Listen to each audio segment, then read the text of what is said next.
প্রিয় ষষ্ঠ শ্রেণীর ছাত্রছাত্রীরা, গত ক্লাসে আমরা ভূগোলের 2 নম্বর স্কুলটা সম্পূর্ণ আলোচনা করেছিলাম এবং আজকে আমরা 3 নম্বর স্কুলটা নিয়ে আলোচনা করব। তো যারা যারা ভূগোলের 2 নম্বর স্কুলটা দেখোনি সলিউশন, তোমরা ভিডিওর প্লেলিস্টে গিয়ে দেখে নাও, সেখান থেকে দেখতে পাবে। তো আজকে দেখো 3 নম্বর স্কুলটা করবো। 3 নম্বর স্কুলের নাম হচ্ছে বারাসাত MGM হাই স্কুল, ঠিক আছে, কলকাতার একটা স্কুল। তো এটা দেখো একের দাগের মানচিত্রগুলো আমরা লং ভিডিওতে পরের পার্টে দেবো, আমি বলেছিলাম প্রত্যেকটা আমি লং ভিডিও দেবো পরপর। এবং যারা পিডিএফ চাও, পিডিএফ দেখে পড়তে চাও, পিডিএফ কমেন্টে লেখো, আমি লিঙ্কটা দিয়ে দেবো, সেখান থেকে পিডিএফটা ডাউনলোড করে নিতে পারবে। তো চলো আমরা কথা না বাড়িয়ে আমরা এক এক করে প্রশ্নপত্রের দিকে এগোই। তো প্রথমে কি বলেছে দেখো তোমাদের এখানে 2 দাগের 1 প্রশ্ন, নিরক্ষরেখার দক্ষিণে 23.5 ডিগ্রি দক্ষিণ অক্ষরেখার অপর নাম কি? এখানে উত্তরটা হবে মকর সংক্রান্তি। কি হবে? 1 দাগেটা মকর সংক্রান্তি। তারপরে 2 দাগে দেখো যে এদের মধ্যে কোন সালে আন্তর্জাতিক আলোচনা সভা স্থির হয় লন্ডনে গিনিচের উপর দিয়ে চলে যাওয়া দাগিমা হবে মূল মধ্যরেখা? এখানে কোন সালে এটাকে সিলেক্ট করা হয়? মনে রাখবে এটা 1884 খ্রিস্টাব্দে এটাকে সিলেক্ট করা হয়। কত সালে? 1884 খ্রিস্টাব্দে। পৃথিবীর আবর্তনের গতিবেগ সবচেয়ে বেশি হয় কোথায়? তোমরা জানো পৃথিবীর আবর্তন বেগ সবচেয়ে বেশি হয় নিরক্ষীয় অঞ্চলে, মেরু অঞ্চলে কমতে থাকে।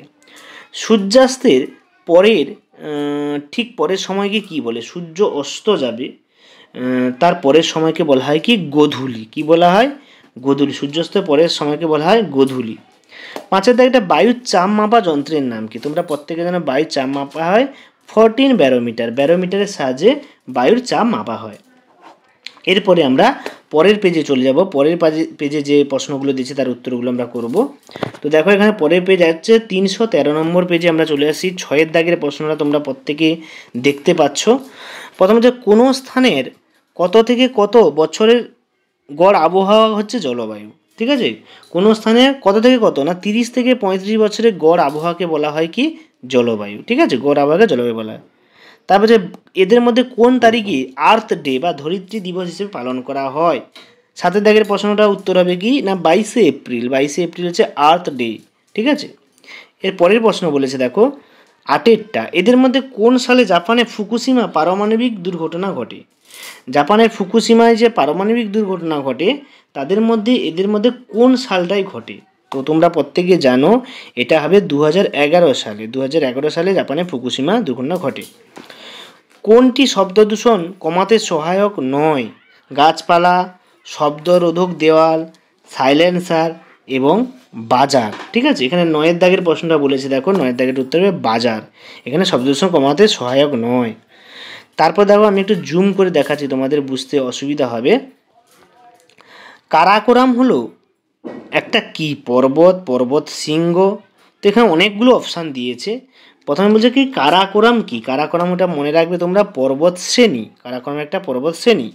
পদ্মা ও যমুনা মিলিত প্রবাহের নাম কি? পদ্মা এবং যমুনা যেখানে মিলিত হয়েছে সেইটার নাম কি? পদ্মা যমুনা কোথায় মিলিত হয়েছে বলো তো? তোমরা জানো প্রত্যেকে, সেটা হচ্ছে মেঘনাতে।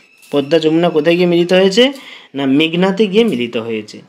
তারপরে দেখো 12 দাগে প্রশ্ন পড়বো, বানিহাল একটি ড্যাশ। বানিহাল কি বলো তো? বানিহাল একটা হচ্ছে গিরিপথ। বানিহাল গিরিপথ, তোমার নাম শুনেছো? বানিহাল একটা গিরিপথ। দাক্ষিণাত্য মালভূমির উচ্চতম পর্বত শৃঙ্গের নাম কি? দাক্ষিণাত্য মালভূমির উচ্চতম পর্বত শৃঙ্গের নাম হচ্ছে না আনাইমুদি। কি হবে? আনাইমুদি। তারপরে দেখো XVIVটা দিয়েছে, মিলেট হচ্ছে এক প্রকার ড্যাশ। মিলেট হচ্ছে একবার হচ্ছে খাদ্যশস্য।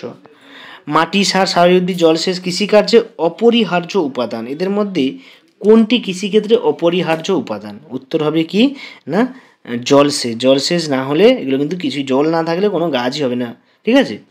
তারপরে বলেছে দেখো পরের প্রশ্নে আমরা চলে যাচ্ছি। দেখো কত দাগ পর্যন্ত তোমাদের করিয়েছিলাম?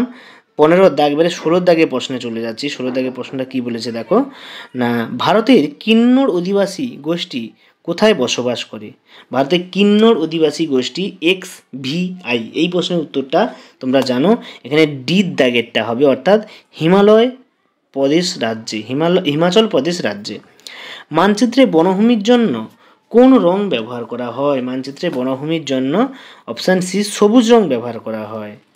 ভূপ্রকৃতি নদী যেখানে দেখানো হয় সেটা কি মানচিত্র বলা হয়? সেটাকে বলা হয় প্রাকৃতিক মানচিত্র।